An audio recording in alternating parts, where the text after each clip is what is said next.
Distinguished participants, ladies and gentlemen, it gives me great pleasure to address you today at this preparatory high-level regional e-meeting.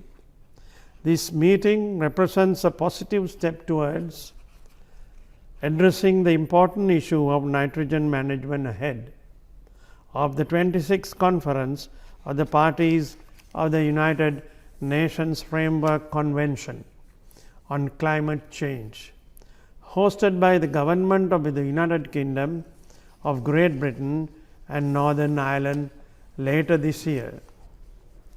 Sustainable environmental policies require not only environmental conservation, but also improving social and economic practices so that nations can sustain their people and their natural environments in the long term.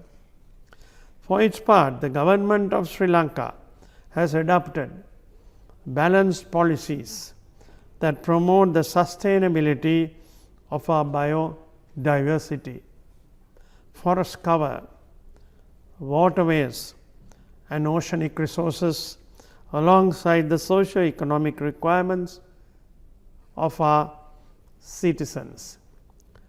Inculcating a sense of environmental sensitivity and responsibility among our future generations is critically important and is included in our ongoing educational reforms.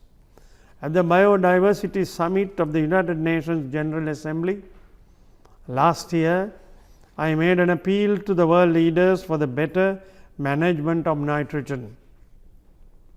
Climate scientists have been studying and grappling with the impact of increased carbon dioxide emissions in the atmosphere for decades.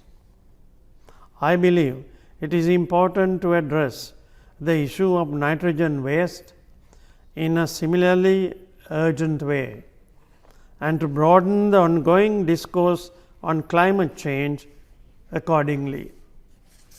With agricultural comprising of the primary means of livelihood for significant section of our population, the issue of nitrogen management is particularly important to Sri Lanka. It is estimated that approximately 80% of the nitrogen fertilizer used domestically is wasted and ends up in atmosphere, land and water. Transportation and other industries also release gaseous reactive nitrogen, which entraps heat and contributes to faster global warming. I am aware that such issues are common to countries in our region and that the adverse consequences of these issues will prove challenging to our governments in the medium and long term. Improved nitrogen management through comprehensive study, more awareness building and the creating better solutions for the dual imperatives of sustaining economic activity and the environment is therefore of critical importance.